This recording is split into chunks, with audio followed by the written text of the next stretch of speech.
फिर एक दिन राधा जंगल से लकड़ियां काट कर लौट रही थी कि तभी वो देखती है कि एक तांत्रिक किसी औरत को मारकर उसकी बलि चढ़ाने की तैयारी कर रहा है। कोई बचाओ मुझे, भगवान के लिए कोई मेरी मदद करो, वरना ये तांत्रिक मुझे जान से मार देगा। अरे नहीं, मुझे जल्दी कुछ करना होगा, वरना ये दुष्ट तांत्रिक इस औरत को मार देगा। राधा हाथ में डंडा लेकर वहां पहुंच जाती है और तांत्रिक से उस औरत को छोड़ने के लिए कहती है। मेरी पूजा में दखल देने की तेरी हिम्मत कैसे हुई? तो यहाँ से भाग जा, वरना मैं तुझे जान से मारकर इस जंगल में फेंक दूंगा। लेकिन राधा बिल्कुल नहीं डरती और जल्दी से उस औरत की रस्सी खोल देती है। वो औरत अपनी जान बचाकर वहां से भाग जाती है। ये देख तांत्रिक को बहुत गुस्सा आता है और वो उसी वक्त राधा का सिर काट देता है। फिर तांत्रिक राधा के सिर को एक बड़ी सी कांच की बोतल में बंद कर देता है। फिर कुछ दिनों बाद भोला शहर से गांव वापस आ जाता है। अपनी पत्नी को अचानक लापता देख भोला बहुत परेशान हो जाता है और उसे ढूंढने की बहुत कोशिश करता है, लेकिन उसे उसका कुछ पता नहीं चलता। दूसरी तरफ तांत्रिक राधा के कटे हुए सिर को अपने वश में कर लेता है। उसके बाद राधा का कटा हुआ सिर अपने धड़ के पास चला जाता है। फिर राधा अपने कटे हुए सिर को हाथ में लेकर गांव में पहुंच जाती है। तभी एक लड़की राधा को देखकर डर जाती है और वहां से भागने लगती है, लेकिन राधा उसे पकड़ लेती है। नहीं नहीं, मुझे छोड़ दो, मैंने तुम्हारा क्या बिगाड़ा है? अभी कुछ दिनों में मेरी शादी होने वाली है, प्लीज चुड़ैल आंटी मुझे छोड़ दीजिए। लेकिन राधा उसकी एक नहीं सुनती और उसे पकड़कर तांत्रिक के पास ले जाती है। तांत्रिक उस लड़की को मार देता है और उसकी दोनों आंखें निकालकर अपने गले की माला पर पिरो देता है। जब ये माला इंसानों की आंखों से भर जाएगी, तब मैं इस पृथ्वी का सबसे शक्तिशाली तांत्रिक बन जाऊंगा। उसके बाद तांत्रिक राधा को और इंसानों को पकड़ने के लिए भेज देता है। इस तरह राधा उस तांत्रिक के कहने पर ढेर सारे इंसानों को पकड़कर उसके पास ले जाती है। धीरे धीरे पूरे गांव में सिर कटी चुड़ैल का खौफ फैल जाता है। फिर एक दिन भोला राधा को एक आदमी को पकड़कर तांत्रिक के पास ले जाते हुए देख लेता है। अरे नहीं, लोगों को पकड़ने वाली चुड़ैल मेरी पत्नी राधा है, ये सब कैसे हो गया? भोला मदद के लिए मंदिर के पुजारी के पास जाता है। मंदिर का पुजारी बहुत ही शक्तिशाली था। वो भोला को एक जादुई तलवार और एक जादुई सुई धागा देता है। भोला उस तलवार को लेकर तांत्रिक के पास पहुंच जाता है। तांत्रिक एक लड़के को मारकर उसकी आंखें निकाल रहा है। रुक जा दुष्ट तांत्रिक, मेरी पत्नी के साथ साथ इन सभी लोगों को आजाद कर दे, वरना मैं तुझे जान से मार दूंगा। अरे तू नहीं जानता, मैं बहुत ही खतरनाक तांत्रिक हूँ। मेरा नाम सुनकर तो बड़े बड़े भूत प्रेत भी घबरा जाते हैं। मैं अभी तुझे मार कर तेरी आंखें निकाल लूंगा। लेकिन भोला तांत्रिक की धमकी से नहीं डरता और अपनी तलवार से उस पर हमला कर उसे जान से मार देता है। उसके बाद भोला वहां कैद सभी लोगों को आजाद कर देता है। भोला पुजारी के दिए हुए जादुई सुई धागे से राधा के सिर को उसके धड़ से जोड़कर सी देता है और देखते ही देखते उसकी पत्नी फिर से जिंदा हो जाती है। इस तरह सब कुछ ठीक हो जाता है और दोनों पति पत्नी फिर से हंसी खुशी रहने लगते हैं। एक गांव में रामू नामक व्यक्ति रहता था और वो बहुत बूढ़ा था। उसके घर में उसकी एक बेटी रहती थी जिसका नाम बबली था। बबली से सब दूर भागते थे। उससे गांव का कोई लड़का भी शादी को तैयार नहीं होता था। इसीलिए रामू बहुत परेशान रहता था।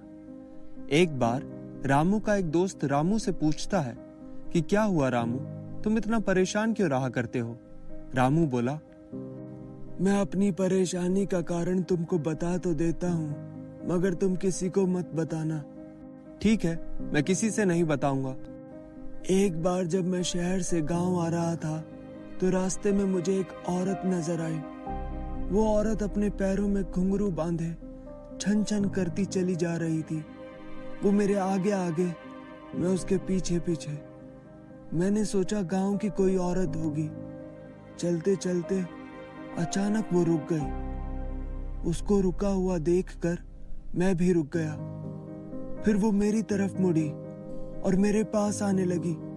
जब वो मेरे बिल्कुल पास आकर खड़ी हो गई तो मैं चुड़ैल हूँ, मैंने कहा। चुड़ैल तो बहुत भयानक दिखती है, तुम तो बहुत सुंदर हो।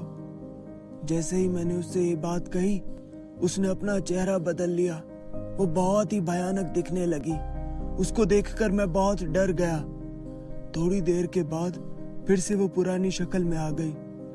मैंने डरते हुए कपकपाती हुई आवाज में पूछा, तुम यहाँ क्या कर रही हो? मैं बहुत प्यासी हूँ और मैं किसी आदमी का खून पीने निकली हूँ। तुम मुझसे क्या चाहती हो? मुझे यहाँ तेरे अलावा कोई नजर ही नहीं आ रहा है, तो मैं तेरा ही खून पीऊंगी। उसकी ये बात सुनकर मैं बहुत डर गया और वहां से भागना चाहा, मगर उस चुड़ैल ने मुझे पकड़ लिया। मैं बहुत घबरा गया था। मुझे लग रहा था कि ये चुड़ैल मेरा खून पी ही जाएगी। फिर मैंने अपने पॉकेट से कैंची निकाली और उस चुड़ैल का चुपके से बाल काट लिया। जब मैंने उसका बाल काट लिया तो, मेरा बाल मुझे दे दो। नहीं, मैं तुमको ये बाल नहीं दूंगा। अगर मैंने तुमको ये बाल दे दिया तो तुम मुझे मार दोगी। फिर मैं वहां से जाने लगा और वो चुड़ैल मेरे पीछे आने लगी। तुम मेरे पीछे क्यों आ रही हो? जब तक मेरा बाल तुम्हारे पास है, मैं तुम्हारी दासी हूँ। अब मैं तुम्हारी हर बात मानूंगी। अगर तुम चाहो तो मैं तुमसे शादी भी कर लूंगी। शादी के बाद तुम मुझको मार तो नहीं दोगी? नहीं, कभी नहीं। घर आकर मैंने उसका बाल छुपा दिया और कुछ दिनों तक उसको आजमाने के बाद मैंने उससे शादी कर ली। और फिर हमारे घर एक लड़की पैदा हुई। उसका नाम हमने बबली रखा। बबली का चेहरा तो अच्छा था, मगर उसके 2 दांत बड़े बड़े चुड़ैल की तरह थे। कुछ दिनों के बाद मेरी बीवी को घर का काम करते हुए उसके बाल मिल गए और वो हमें छोड़कर हमेशा के लिए चली गई। अब मेरी बेटी बबली जवान हो चुकी है, मगर उसके लंबे दांतों के कारण उससे कोई शादी नहीं करना चाहता। रामू के दोस्त ने ये बात गांव वालों को बता दी। ये सुनकर गांव के सारे लोग रामू के घर पहुंचे और कहने लगे, उस चुड़ैल की बेटी को बाहर निकालो। ये चुड़ैल की बेटी नहीं, मेरी बेटी है। हमको मालूम हो गया है, ये चुड़ैल की बेटी है। हम इसको गांव में नहीं रहने देंगे। घर के अंदर बबली सहमी हुई बैठी रहती है। गांव वाले रामू के घर में घुसकर बबली के बाल पकड़कर घर के बाहर कर देते हैं। रामू गांव वालों को रोकने की कोशिश करता है, मगर गांव वाले उसे पीट पीट कर मार डालते हैं। बेचारी बबली सिसक सिसक रोती है, परंतु उस पर किसी को तरस नहीं आता। बबली को गांव से निकाल दिया जाता है और वो वीराने में बैठी रोती रहती है। तभी वहां रूप बदलकर बबली का खून पीने वही चुड़ैल आती है और बबली को रोता देखकर पूछती है, तुम कौन हो और क्यों रो रही हो?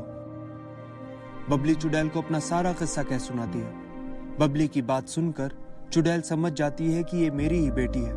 बबली को देखकर उसकी ममता जाग उठती है और वो बबली को गले लगा लेती है। चुड़ैल को अपने किए पर बहुत पछतावा होता है। वो बबली से कहती है, बेटी, अब से मैं ही तुम्हारी माँ हूं और तुम मेरे साथ ही रहोगी।